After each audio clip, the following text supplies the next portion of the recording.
And you don't feel worse for anybody other than him in this scenario. He worked so hard to get back from his injury last year and was so good this year, earning Centennial Player of the Year honors, that it's just gutting to watch a kid that's worked so hard and done all the things right go out in a game of this magnitude. Yeah, we don't know what the injury is here. It was a foot injury that kept him out last year. He started the first 10 games of his sophomore season last year, was phenomenal last year in those 10 games for the Blue Jays, was averaging over 14 points a game, was shooting over 50% from the floor last year, those first 10 games, and sustained the foot injury, missed the rest of the year. He was really the reason the Blue Jays missed out on the NCAA Tournament last year. They ended up 18-9, went 14-4 in the conference as Rodriguez misses, but they were just a couple games out in that Pool C and on the bubble. Couldn't win the conference tournament, and you have to think with Delaney last year, they're definitely a tournament team, and he whipped them into a tournament team this year. And it's a tough loss for the rest of this one. They go inside with Harry O'Neal, and the Blue Jays extend the lead. Bartlett's feeling it, but he missed that one, and Daniels has the board. Harry O'Neal's doing a really nice job in this game passing from the inside out. Tough shot, no good from Curry, and Kern has the rebound. It's a 13-0 run for the Blue Jays right now. If you remember, it was a 13-0 Harrisburg run that gave them as Carson James finishes with a reverse. What a take. The freshman coming up in a big moment. Fearless drive to the bucket. Again, these guards have been so smart about using the rim to their advantage to try to avoid Daniels, the shot blocker, and Carson James did it perfectly right there. And you think about this run as Baylor Carroll misses again. Rebound. Oh, unfortunate for the Blue Jays. Just a tough break as Curry gets a 2, and he gets the roll as they stop a 15-0 Blue Jay run with that bucket from Curry. He's got 13. And those 2 points feel free, and they feel huge to this Penn State Harrisburg team. Could have been a rebound by a couple different Blue Jays. Bounces right into the hands of Curry, who calmly knocks down a 15-footer. Lead is 6. There's Kern. Got 6 points. Goes to the floor. Somehow gets it off. And now 7 to shoot. James has to create. James stopping, gives it up, and it's knocked out of bounds. There'll be 2 on the shot clock for the Blue Jays when we return from our final media timeout. 2:46 to play. Hopkins on a 15-2 run, trying to avoid the upset in the Charm City. 2:46 remaining in this one. The Blue Jays with a 6-point lead. They're on a 15-2 run. Quarry for 3 in the corner. It's no good, but the Blue Jays grab the rebound, and we're going to have a jump ball, and the arrow is going to give it to the Nittany Lions. So it would have been a huge offensive rebound right there for Hopkins.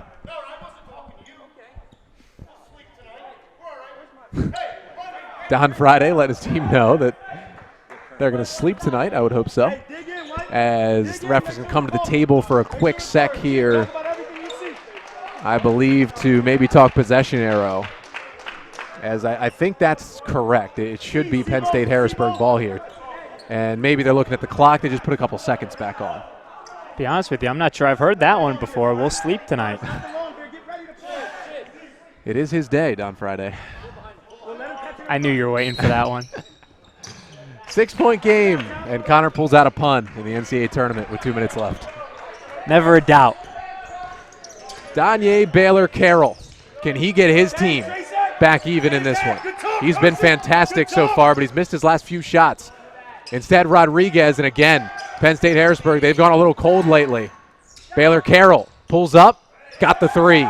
Needed that one, and it's back to a 3-point game with now just over 2 minutes remaining. Baylor Carroll with 21 on the night. That three-pointer set up by the long arms of Daniels, getting up there somehow to get his fingertips on that ball and tip it back out. Quarry with a pump fake, driving, took some contact, and it rimmed out. Penn State Harrisburg can tie if they go for the 3 instead. They'll try the old-fashioned way. Baylor Carroll plus the foul. He can tie it at the line. We talked about the big-time player making a big-time play with Delaney in the first half. Well, that's 2 in a row there from Danye Baylor Carroll, and he's a big-time player. Yeah, you felt like the Blue Jays were maybe just going to pull away with that 15-0 run. They went up by 8, but since then it's been 7 straight on the other side from Harrisburg. And Baylor Carroll, a 78% free throw shooter, can tie the game right here. He's 1 for 1 at the line tonight. And it rims home. Got a home bounce from an away player, and we're tied at 70. 1:45 to go. Now we get to see who's going to be the closer, or rather who's going to be the guy to take the big shots down the stretch. And for that one, it's Carson James. He gives the Blue Jays the lead, and Josh Leffler calls timeout. He's got 1 remaining. Jays up 2 with 1:37 to play. Do not go anywhere. We'll be right back on Hop TV.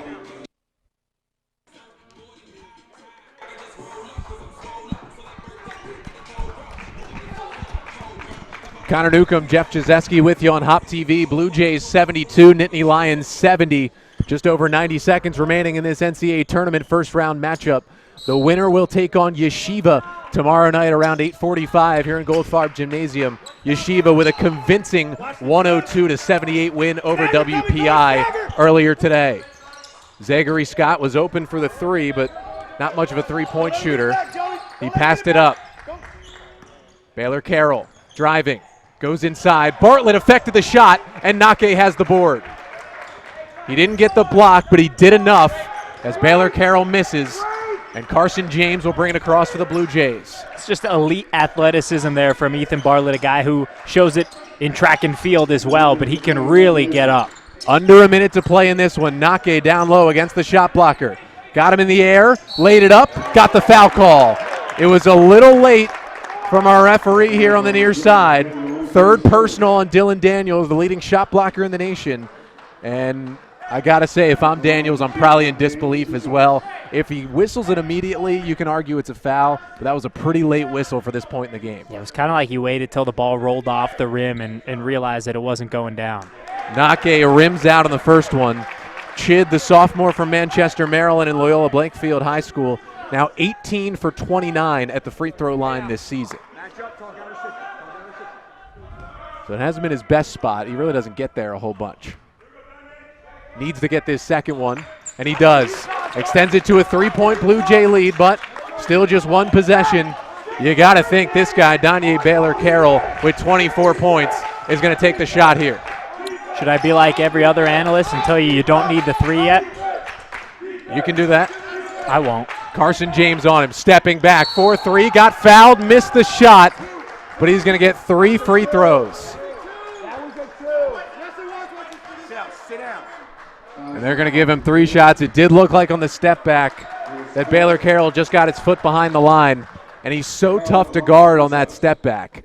And he really does kick out the legs when he shoots it and draws a lot of foul calls that way. Well, and it's interesting because that was a big point of contention this year, is that rule change with the legs kicking out becoming an offensive foul.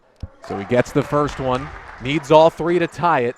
On the night, he's now 3 for 3 on the season, 78%. That was good for 5th best in the NEAC. The sophomore out of Harrisburg, Pennsylvania, Conference Player of the Year in the NEAC, and 1 more will tie it as O'Neal enters for Nake.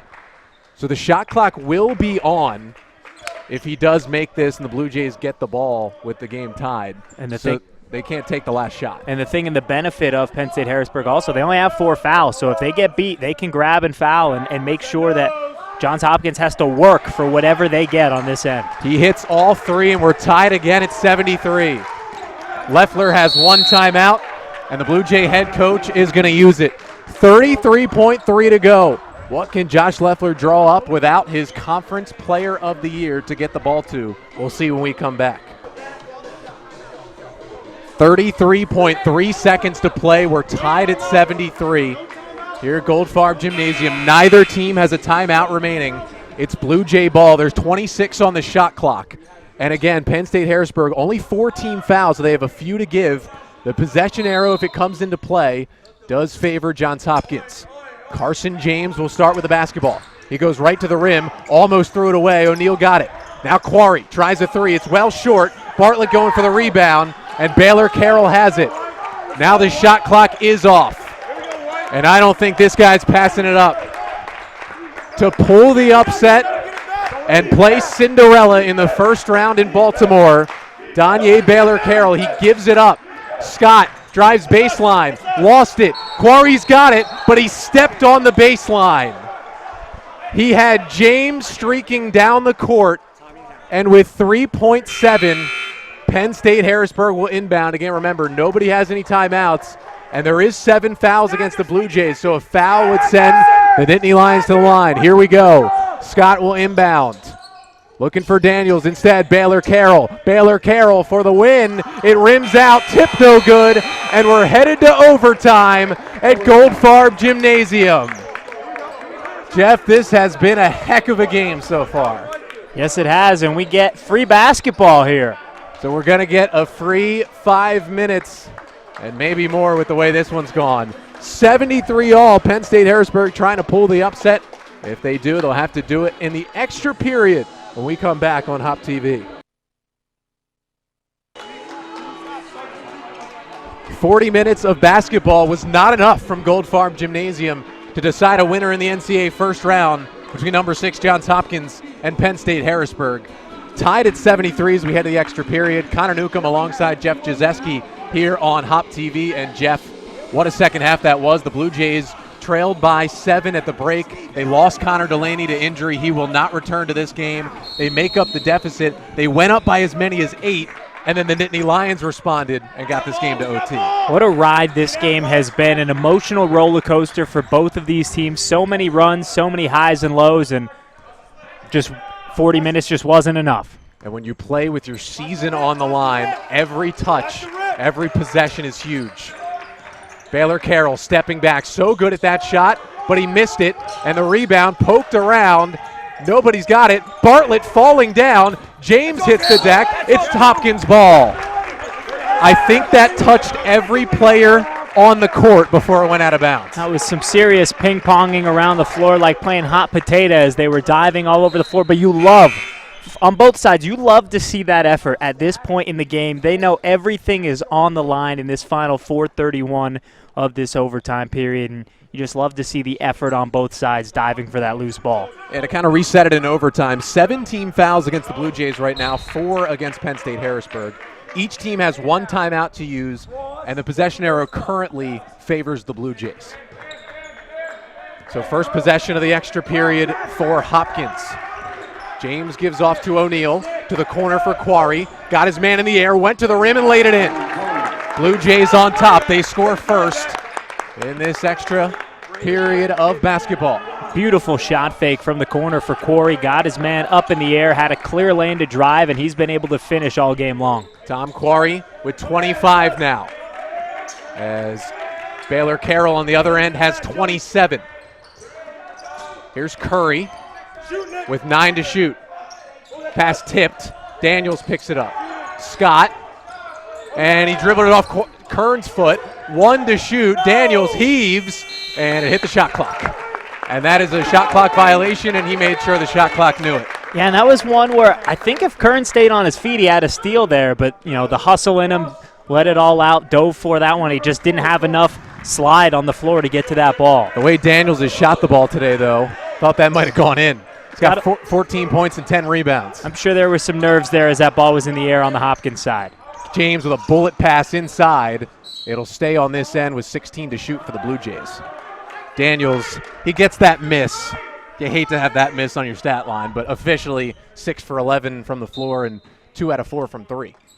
Strong.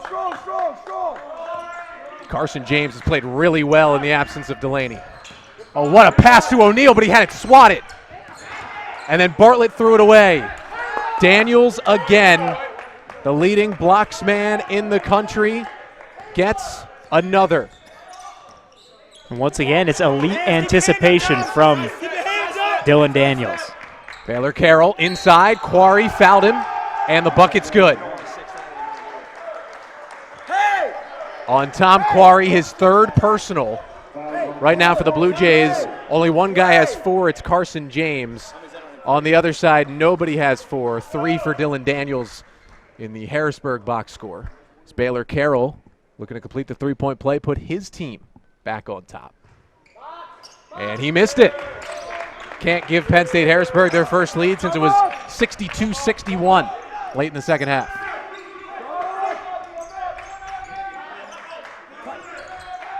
Quarry with the game tied. To Bartlett. Those two guys have been the offense today with Delaney out. O'Neal spinning. Kern. Cross-court pass. Bartlett, three. It's long. Quarry reaching, and it's tipped around. Baylor Carroll's got it. He pokes it ahead, and Rodriguez gives the Nittany Lions a 2-point lead. Pedro Rodriguez with 15 points tonight. And Penn State Harrisburg into that zone, which gave Hopkins so much trouble in the first half. And they threw it away. The Blue Jays throw it away, and it goes back over to the Nittany Lions. Just trying to do a little too much on that possession. Third turnover for the senior Harry O'Neal, who would not like to see this be his final home game in Goldfarb Gymnasium. One of the two seniors on this team, the fourth-year man out of Lexington, Massachusetts. Baylor Carroll covered by James. He's going to be shooting, you got to think, on pretty much every possession. Puts the crossover, moves on, pulls up for three, got it. It's just good defense. You had a great hedge by Chidnake. Carson James picked him back up, but Danye Baylor Carroll, you can guard him as close as you want. He's going to make it. 32 for him. James driving to Bartlett, and he almost threw it away as Rodriguez deflects the pass. And they'll get Quarry and O'Neal offense, defense back in. And you look at that clock under 90 seconds, the Blue Jays need a basket on this possession. Oh, for sure. I mean, what has to be done defensively, if you don't get a bucket on this possession, there's just so much that has to go your way, and it's very, very difficult to bank on that. So whether it's a 2 or a 3 they can get away with, they just need a bucket on this possession. James inside, got fouled, plus the bucket. Carson James doing it for his buddy Connor Delaney. And a big free throw coming here. And we've seen it on the other end. Danye Baylor Carroll, a couple and ones late in this game. Now Carson James just to show the gall as a freshman to just attack off the bounce, knowing there's a shot blocker inside, knowing that this game's coming down to the wire. Get the bucket to go and have a chance at the free throw line to make it 3. Just got to give credit to the freshman. Gets the free throw. He's 2 for 3 on the night now. And it's back to a 2-point game. So Baylor Carroll hits a 3 on one end. James a 3-point play on the other end. Carson James 8 points tonight. But he's done a lot more than just that in the absence of Connor Delaney. Don't let him get it back. Here's Daniels, and he gives it back to his star sophomore point guard. There's no way 2's not shooting this, right? He has to. You just got to deny the 3. He's trying to step back, double crossover, stepping back for 2, and he airballed it. It's loose, and Bartlett's got it. Under a minute to play. Blue Jays can tie or take the lead on this possession. And Carson James will call the Blue Jays one and only timeout in the overtime period. 48.5 seconds to play. Blue Jay ball. Down 2. They look to avoid the upset. Connor Newcomb, Jeff Jazeski back here on Hop TV. 48.5 seconds to play.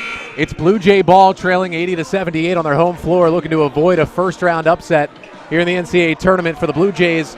Their first appearance since 2018 when they went to the second round for Penn State Harrisburg. Their first ever appearance in the big dance for the Nittany Lions.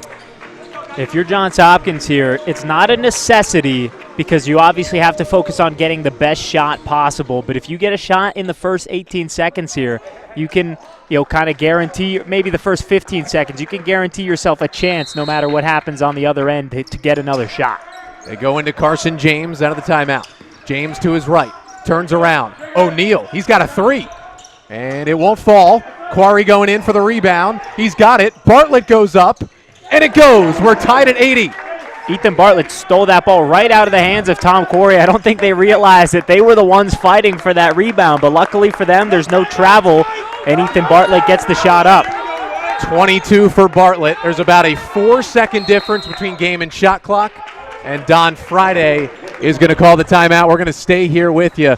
21.5 on the game clock, 17 on the shot clock. Both teams out of timeouts. We're tied at 80. Possession arrow in favor of the Blue Jays. The fouls, if the Blue Jays foul here, it'd be the 9th team foul. It'd be 1-1. On the other side, somehow, even into overtime, the Nittany Lions still have 1 foul to give if the ball does go back over to the Blue Jays. And Jeff, We saw it at the end of regulation when they had the ball with the game tied. We would be very surprised if anyone but Danye Baylor-Carroll shoots this basketball. I mean, this is the perfect time. I know you always want to go to your best player in these situations. This is almost the time where you use him as a decoy. You have enough other options. You know they're going to be keying on number 2. But if he's the one to set up the play and find an open man, you may get a better look than just a Danye Baylor-Carroll step-back jumper with a hand in his face. Obviously, that's gone in a lot as well this evening, so you have options if you're Penn State Harrisburg. Is 21.5 seconds going to be enough to give us a winner in this one? It'll be interesting to see. Baylor-Carroll with 32 points. It's his 4th 30-point game of the year. His career high had 36 in a loss back on January 12th to SUNY Cobleskill. And for Baylor-Carroll, he had 32 tonight. He needs 3 more points tonight to set the Penn State Harrisburg single-season record for points in a season. He'd love to hit a 3 here at the end to win the game and set that record, and more importantly, get his team to the second round. They'll get it into Rodriguez, and he gets it right to his point guard, Baylor-Carroll. Remember, 4-second difference between game and shot clock. Carson James will defend. Baylor-Carroll stepping back on James, and he got it. 6 seconds remaining. 3-point lead for Harrisburg. James the other way. James shoots. Got it! He got it! Carson James sends us to double overtime.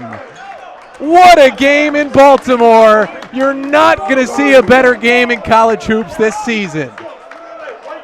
The shock on Jeff Jazeski's face here is unreal. We're headed to double OT. The freshman Carson James, biggest shot of his life. This is the game of the year. I mean, this is just unbelievably high-level basketball on both ends. We talked about it. The step-back jumper, maybe it's not the best choice, but it ended up working out pretty well right there for Danye Baylor-Carroll. And then just the heady play again by the freshman. Comes back down the other way, going fast, but able to stop on a dime, let the defense run past him, keep that foot behind the three-point line, and calmly knock it down at the buzzer to send this game into not one, but a second overtime. Yeah, we'll take a break so we can breathe. Back in 30 on Hop TV for our second overtime period. Unreal ending to our first overtime. Danye Baylor-Carroll hits a step-back 3, puts his team up 3 with 6 seconds remaining, and Carson James takes it coast to coast, got his man in the air, hits the 3 at the buzzer, and sends it to double OT. The Nittany Lions will start with it in the second overtime. Connor Newcomb, Jeff Jazeski, Hop TV. We're tied at 83. This has been unbelievable from Goldfarb Gymnasium. I feel like this game's taking years off of my life just sitting here. This guy can't miss. Danye Baylor-Carroll has 38, a new career high for the sophomore guard out of Harrisburg, Pennsylvania. Listen, if you told me after the first game we saw here with Yeshiva that somebody was going to be able to match Ryan Terrell's performance, I would have laughed at you, but I think we're seeing that. Kern can't answer. Bartlett going for the rebound. It's out of bounds to the Nittany Lions.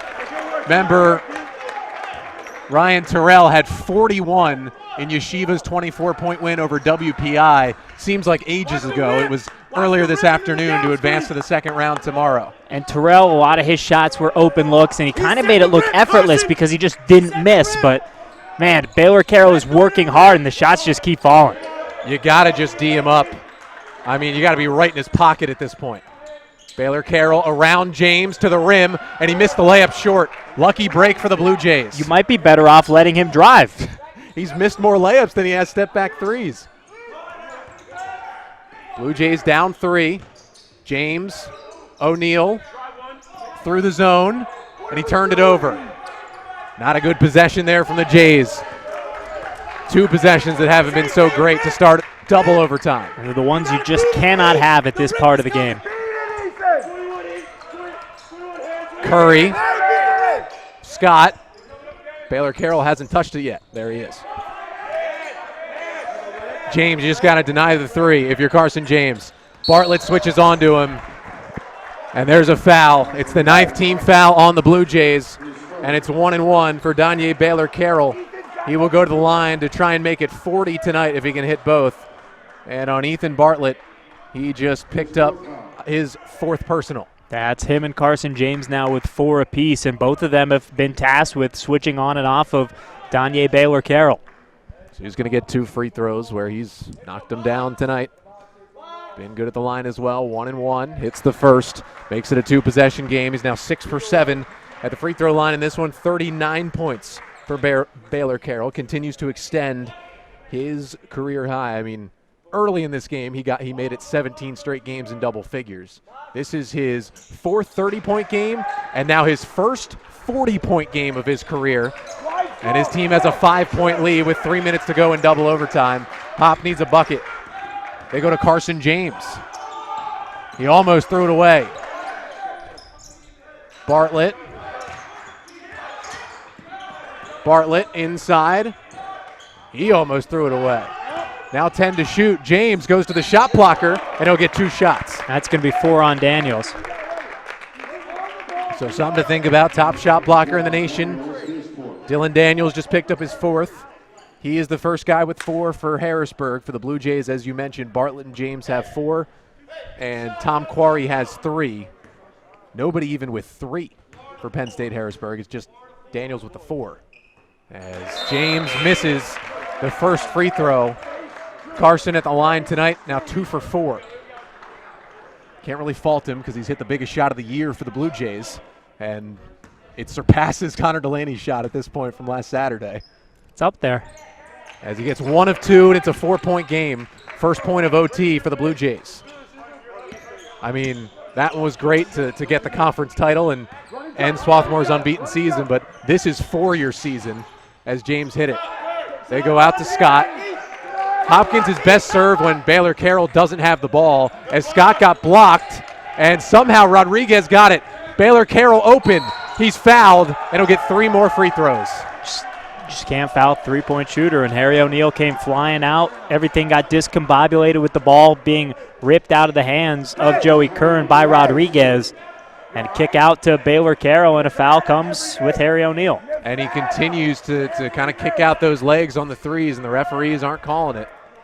That one wasn't as bad as one of the earlier ones where he really got the leg to initiate the contact. O'Neal was a little out of control coming in on the contest there. That's just a rebound that the Blue Jays had to have. And he could make this one really tough if he hits all 3 free throws as he knocks down the first one. And now the Blue Jays into the double bonus. That was the 10th team foul right there. And it was the 3rd on Harry O'Neal. It's going to get really tough down the stretch for the Jays here. Baylor-Carroll. He's got the first 2 as Quarry re-enters. Hopkins going basically with 5 guards right now. You take Daniel. Kind of have to. 2:34 to play, potentially down 7. Baylor-Carroll. He's already surpassed what Terrell did earlier. He's got 43. Remember, Terrell had 41 in Yeshiva's win earlier. What a day of basketball. Blue Jays trying to avoid the upset. Bartlett to the rim. Easy layup for him, and he gets it to go. Would I be completely incorrect to say this is probably the highest scoring quadrant so far of the tournament? I would definitely say so. Yeah, the team hit 100, 102-78 in the first game. It helps that you go to double overtime, and we got 91-86 right here in the second game. Ethan Bartlett, not quietly, but a little under the radar with 24 points. And Quarry's still with 25, but it's been a while since he scored. We'll see if they can get him open and get him a look. Hop needs a stop here. No other way to put it. 2 minutes left, down 5. They double the ball. Baylor-Carroll finds the wide open man. And you can double the ball, but you can't leave guys open at the bucket. You got to leave them open around the arc. Lead is back to 7. Bartlett to the corner. Johnson needs it, and he got fouled. It's a huge bailout foul there for Johns Hopkins. And now Braden Johnson's really going to need all 3 of these free throws, as that'll be the second foul on Pedro Rodriguez. 7th team foul on Harrisburg. So Hopkins will finally be shooting free throws the rest of the way. Braden Johnson, 81% free throw shooter. He really hasn't shot a lot of free throws in the second half of the season. He's been stuck on that 81% number for a long time, but he's got a good stroke at the line. And the sophomore misses the first one. He absolutely has to get 2 out of 3 now. You can't go away with just one when you're fouled on the three-pointer. Got to cut it to at least 5 here. You don't want to have to knock down 2 threes just to tie a game here. Johnson got the second one. It's a big one. For Braden Johnson, 6 points on the night to go along with 6 rebounds and 3 assists now. You're at worst to a 2-possession game, but you're right in the fact that they need this free throw to get it to 5. And then you need a stop. It's going to be hard to do with the way Baylor Carroll is playing. He gets 2 out of 3. It's back to a 5-point game, 1:43 remaining. Hop will press. And Scott breaks it for Harrisburg, gives it up to Daniels. And he wasn't looking to shoot there. Scott, a 74% free throw shooter. Good free throw shooters all over the floor right now for Harrisburg. Now you just play it out defensively. He kicks for a jumper. It's good. Could that be the dagger for Nate Curry? Back to a 7-point lead. James Johnson got to have it. No good. Rebound. 3. No. Harrisburg's got the rebound. A foul on Johnson. And that could do it from Gold Farm Gymnasium. If they can knock down the free throws here, might all but put this game away. What an upset this would be in Baltimore. Penn State Harrisburg's first ever NCAA tournament game on the road against the number 6 team in the country. Now, it's a big upset, but you have to remember the caveat in this game. Hopkins has played essentially the entire second half and all of the 2 overtime periods without their leading scorer, Connor Delaney, who on the season averaging almost 18 points per game, the Centennial Conference Player of the Year, the man who hit the shot last week at the buzzer to take down undefeated number 1 Swarthmore and win the conference title. He goes out with that injury early in the second half, and it was determined he would not return, and Hopkins has sorely missed him as the lead is 9. And they're not going to let Harrisburg sub in Donald Friday Jr. here as Don tried to get his son into the game. Josh Leffler looking for a delay of game call, which would give his team a free throw, I believe. You know, listen, you got to give credit where credit's due. What an offensive performance by this Penn State Harrisburg team. But Quarry hits, and it's not over yet. 1 minute to play, 97-91. We'll be back on Hop TV. So the Blue Jays just called their one and only timeout of double overtime, a 97-91 lead for Harrisburg. Big 3 there from Quarry, cut it to 6. He's now got a team-high 28 points on the night for the sophomore out of Philadelphia, Tom Quarry. Second team All-Centennial selection this year. A minute to go. Scott, they're going to double him. Bartlett took it away. Ball's loose on the ground, and they give him the timeout. Oh, the Hopkins bench can't believe it. They had him tied up, and they give Penn State Harrisburg their one and only timeout of the double overtime period. Bartlett had him tied up. The possession arrow would have given it to Hopkins. Instead, it's Nittany Lions basketball. That's a tough call to make. Really tough call. We'll be back shortly on Hop TV. 54.9 seconds to go. Penn State Harrisburg 97, Hopkins 91. Both teams out of timeouts. The Nittany Lions have just 5 seconds to get it across half court here as they inbound underneath the basket. They're going to go deep. They'll throw it deep, and Scott came up with it, and he laid it in.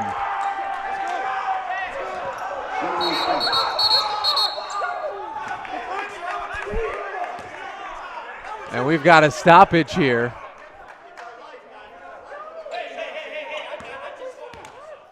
Not sure what the stoppage was about there. The clock. I guess the clock didn't run. So the clock did not run on that play. They're going to put it at 48.2 as it was at 54 on the play. And the layup went down from Scott. They need quick buckets. James driving, banks it home. Back to a 6-point game as Carson James hits. They'll go up the floor again. It's Curry. He'll lay it in. If you just trade layups, it's not going to be enough. James kicks it back. Bartlett a 3. No good. Rebound. And that is just about going to do it with under 30 seconds to play in an 8-point game. Penn State Harrisburg is going to come in here and pull one of the biggest upsets of the tournament against the 6th-ranked team in the country as they foul Scott with 24.8 to play. When you showed up today, did you expect 2 winners in the hundreds? Did not, and I especially did not expect a Penn State Harrisburg victory. But again, we say it again, and I don't know if it's an excuse, but it's surely a reason why this big upset would be pulled off. Connor Delaney, the leading scorer for this Blue Jay team, their emotional leader on and off the floor, out for the game with an injury. Well, and that's just it. When you get to the level of overtime and double overtime, that's a game where Johns Hopkins realistically needed to get it done in regulation. There's just so much emotion riding in a game like this that the more you continue to prolong the game and the less options that you continue to have out there on the offensive end to get things done, it was just too much to try to match buckets with what Baylor Carroll has done in this game. I mean, Johns Hopkins has been great on offense. They have 93 points in this game, but what he did for this Penn State Harrisburg team on the offensive end has been nothing short of amazing. Scott at the line. He gets 1 out of 2. The lead is 9 as Carson James just fouled out for the Blue Jays, and his day ends. It's going to go out to Quarry. Crazy shot, and it goes. Tom Quarry cuts it to 6. He's got 31. As Curry will lay it in. But for Carson James, he hit that crazy shot at the end of overtime just to get us to double OT. Bartlett no good on a 3. Daniels rebounds. And Penn State Harrisburg has come into Goldfarb Gymnasium, pulled off a shocker in the first round of the NCAA Tournament. 104-96, they win it in double overtime over the 6th ranked and the host, the Johns Hopkins Blue Jays. And the star of the day, 45 points, a career high for Danye Baylor Carroll as he gets his team to the 2nd round. They win their first ever tournament game in their first ever tournament appearance for the Penn State Harrisburg Nittany Lions. It's just simply an amazing game through and through to do what they did in this contest, to do what they did on offense especially. There's just nothing short of really, really incredible stuff. I mean, what an offensive display from this team. Penn State Harrisburg, I mean, we talked about it. They shot 57% in the first half. We thought they got to start missing. They shot at 54% for the game and 47% from 3. They were 15 out of 32. Hopkins actually hit 16 threes, but they took a lot more of them, and they win the game. So that'll do it for us here from Goldfarb Gymnasium for tonight. Join us back here tomorrow night. It's going to be Yeshiva and Penn State Harrisburg. We're thinking an 8:45 tip tomorrow night as those two teams battle for a spot in the Sweet 16. And for one of those teams, it'll be their first appearance ever in the Sweet 16. Before we break here, it looks like we're going to be joined by Danye Baylor Carroll, who had 45 points for this Penn State Harrisburg team. He was absolutely phenomenal. And the man of the hour joins us here on Hop TV. And Danye, first of all, you know, obviously in the first half you got yours, but you were cooking in the second half. Have you ever felt like that with your shot, a career high 45 tonight? Yes, I just shot to stay confident, and my team just kept telling me when I was shooting like pretty bad in the first half, like I don't shoot that way, and they just kept telling me keep my head up. We're gonna need you. It's gonna start falling, so I just believed in them. So you hit the shot at the end of overtime. Carson James hits it on the other end. How did you guys regroup and say, hey, they just got that shot, but we still got 5 more minutes of basketball to play? I feel like we just was battle tested. We was ready for any situation. Our last game that we had before we had this game, we went into overtime too. So we just keep that overtime mentality. We feel like if you give us 5 more minutes for any team around, that we can just stay in there and battle. And how does it feel to be part of the first ever Penn State Harrisburg team to win a game in the NCAA tournament? Oh, it feels great. We don't expect nothing less, and we really want to push ourselves. We want to make a difference in this tournament and really shock a lot of people. Well, thanks, Danye. Congrats on the great performance, 45 points, and good luck tomorrow night against Yeshiva. Thank you. I appreciate it. That was Danye Baylor Carroll with 45 points, a career high for the sophomore, as Penn State Harrisburg pulls the upset win over Hopkins, 104-96.